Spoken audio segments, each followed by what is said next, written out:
Et nous le savons tous, c'est avec beaucoup de satisfaction que les Port-Gentillais ont appris l'arrestation du groupe de bandits qui troublait leur quiétude ces derniers jours dans la capitale provinciale. Mais quelle sera donc la suite de cette histoire, s'interroge-t-il, comme nous l'expliquent nos correspondants dans cet élément. Les Marigovéens peuvent souffler après la série d'arrestations des voyous auteurs des actes de violence qui ont troublé l'ordre public et terrorisé les paisibles citoyens ces derniers jours.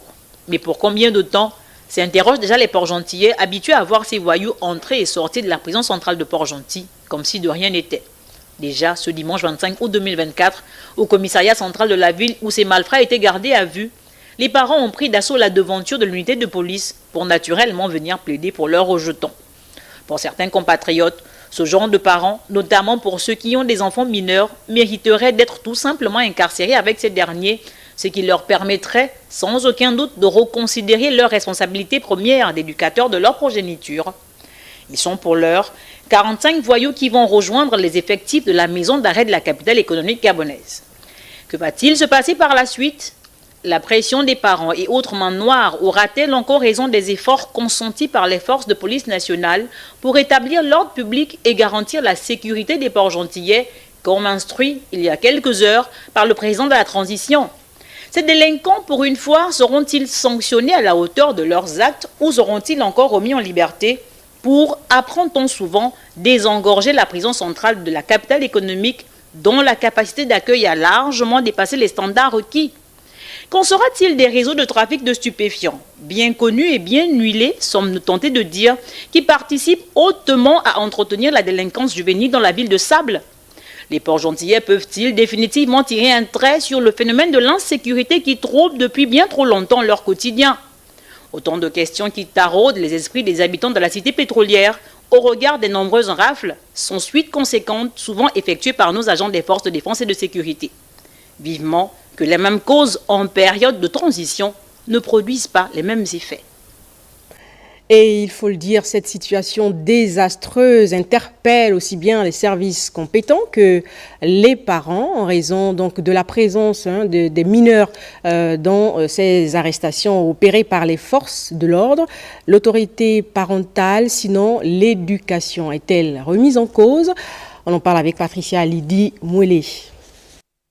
La délinquance juvénile, un mal qui a pris racine dans la société. Les agressions, la criminalité ont pris des proportions inquiétantes, non sans omettre le fait de l'âge des jeunes impliqués dans ces actes. Ces derniers, en perte de repères et de valeurs, agissent sans vergogne au vu de tous, défiant ainsi la loi, mais également l'autorité parentale.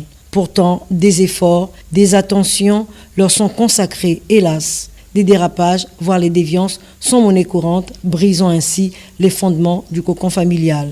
Qu'est-ce qui expliquerait cette délinquance juvénile?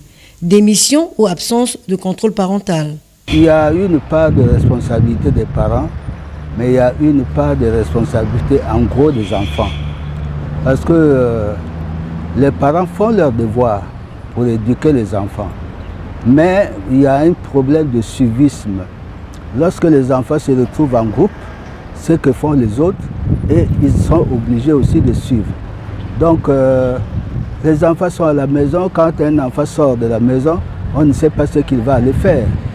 Ou il retrouve un groupe de chanvrés, il va dire pour la première fois, non, je ne filme pas ça, les parents ne veulent pas. Et les autres vont le menacer. Donc, il sera contraint de filmer ce que les autres filment. Ne jetez pas toujours sur les parents. Il y a la télévision.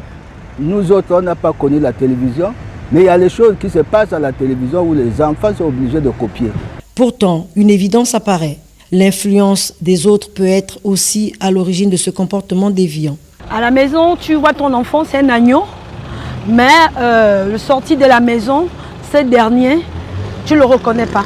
Parce que je parle de quelque chose que j'ai subi moi-même personnellement avec mon fils. Du coup, à la maison, mon garçon, il est l'enfant le plus exemplaire. En fait, il est exemplaire. C'est lui le père de la famille, il fait tout.